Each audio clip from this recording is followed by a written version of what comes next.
Cette quatrième vidéo va nous permettre de découvrir les formats de fichiers supportés par MicroStation et tous les produits basés sur MicroStation. Chez Bentley Systems, on considère que le format de fichier doit être l'affaire des informaticiens. Effectivement, il est anormal de considérer que les utilisateurs doivent enregistrer les fichiers dans un format, dans une version particulière pour être compatible avec le même outil installé sur une autre machine par exemple, dans une version différente.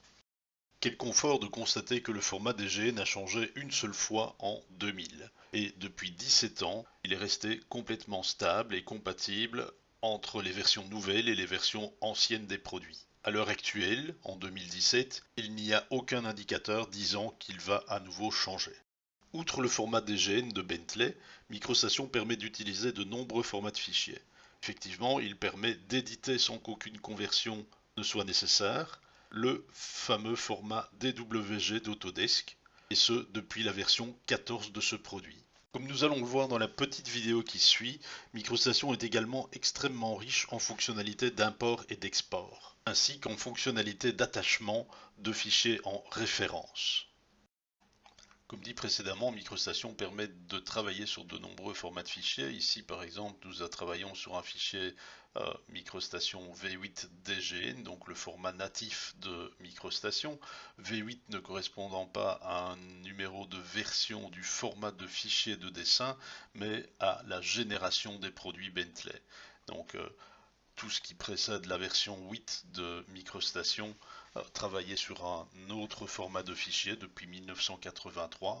En 2000, au passage à la version 8 de MicroStation, il a été décidé de changer le format de fichier vers un nouveau format de fichier plus performant.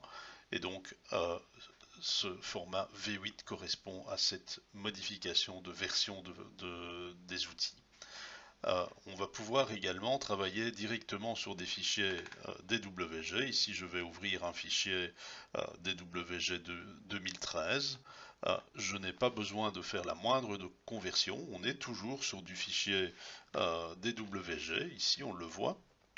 Je vais pouvoir aller directement créer des entités, aller éventuellement modifier une entité.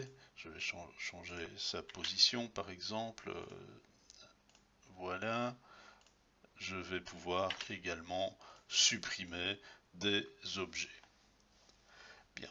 MicroStation permet également de faire de nombreux imports, aussi bien sur des formats traditionnels, de formats DWG, DGN, etc., des formats CEL. Le format CEL est un format un peu particulier chez Bentley, en sens où c'est un vrai format DGN, mais il contient des cellules. Donc des cellules, ce sont l'équivalent des blocs AutoCAD, en un peu plus sophistiqué même. On va pouvoir échanger également, importer des fichiers shapefile qui viennent de SRIM notamment. On va pouvoir également travailler avec des formats d'échange. Le format DXF, MicroStation permet également de lire directement du format DXF sans devoir faire de conversion, donc ça peut être confortable. On va pouvoir travailler sur divers formats. Le format IFC qui est très cher à tous les utilisateurs qui sont très friands du BIM, les architectes notamment.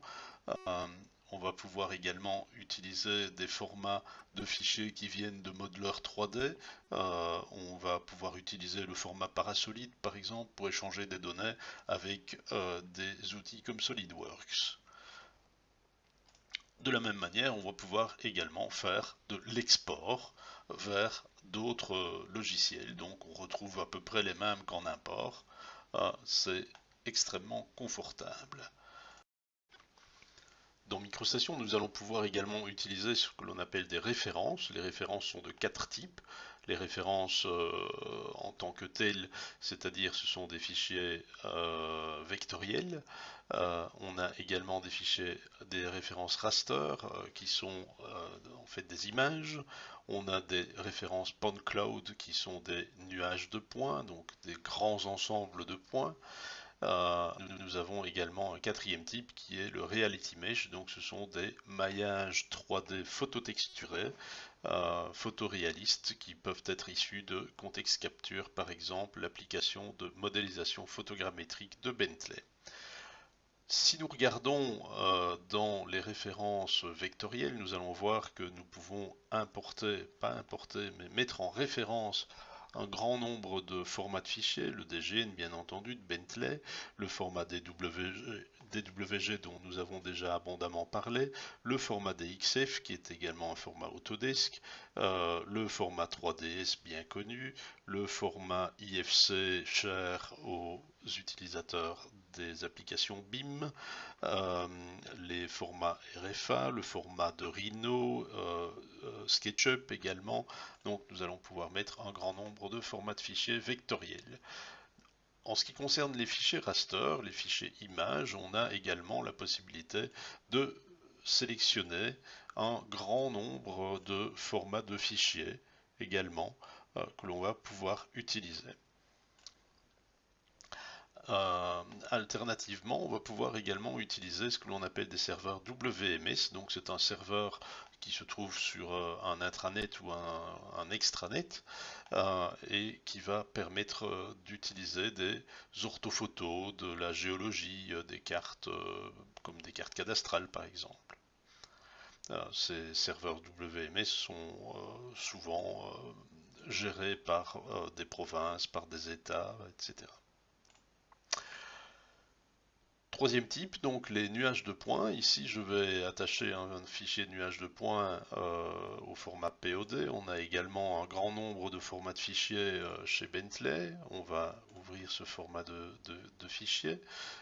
Ici, on voit que la coloration est faite de manière altimétrique. On va pouvoir également modifier en changeant par l'intensité, par exemple. On va pouvoir la couleur. Ici, il n'y en a pas, mais on va pouvoir remettre voilà, l'élévation pour avoir la coloration altimétrique. Je vais redétacher ce modèle. Je vais attacher maintenant un fichier de Reality Mesh, donc un maillage phototexturé. Ici, on va retrouver un maillage phototexturé d'un village en Suisse sur lequel on va pouvoir zoomer. On est bien en 3D, ce sont vraiment des modèles 3D.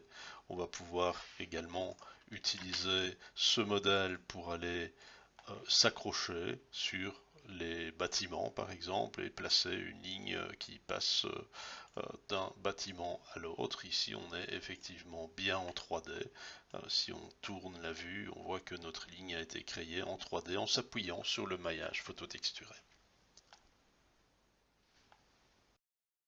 Si vous souhaitez en savoir plus sur ces formidables outils, n'hésitez pas à nous contacter.